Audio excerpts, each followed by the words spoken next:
America, there have been a number of times where the U.S. justice system showed how injustice they actually are.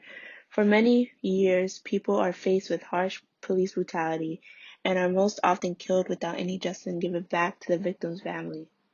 Majority of the time, the cops that have committed such a horrendous act when they are supposed to protect and serve get little to no punishment and are not accountable for their actions, leaving the families of the victims heartbroken because their loved one is gone. Many victims have unfortunately been painful reflections of police brutality. People like Rodney King, Tamir Rice, Sandra Bland, Eric Garner, Michael Brown, Philando Castile, Oscar Grant, George Floyd, and many more are representations of why people of color are fighting for justice and equality in present years. Because of the many cases of police brutality, this has sparked the Black Lives Matter movement, which was created in 2013. It campaigns against violence and systemic racism towards Black people. I believe that being a Haitian American female in America is very important for me to speak on equal rights. I remember watching the news with my parents back in 2014 about the killing of Tamir Rice. As I was watching, my parents had a deep conversation with my siblings and I that we have to be very cautious and very understanding to the cops when we are outside, to never hide our hands nor to run away.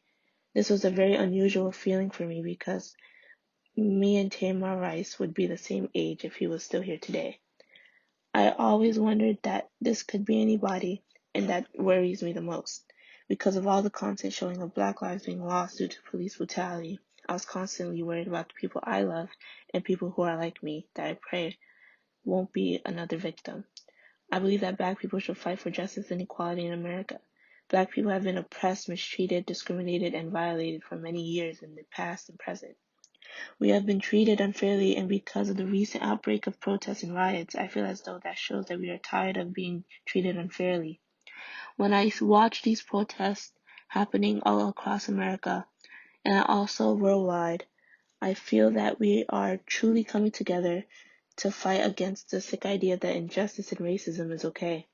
We are all taking a step to fight against it, whether it's marching in the protests, posting awareness on social media, giving donations, saying a prayer. We're all fighting for the same thing, that no uniform you wear makes you feel empowered to treat minorities like animals. Therefore, I strongly believe that Black Lives Matter, and because the terrible mistreatment we have faced over the years, we deserve respect, we deserve equal and fair rights, and we deserve justice.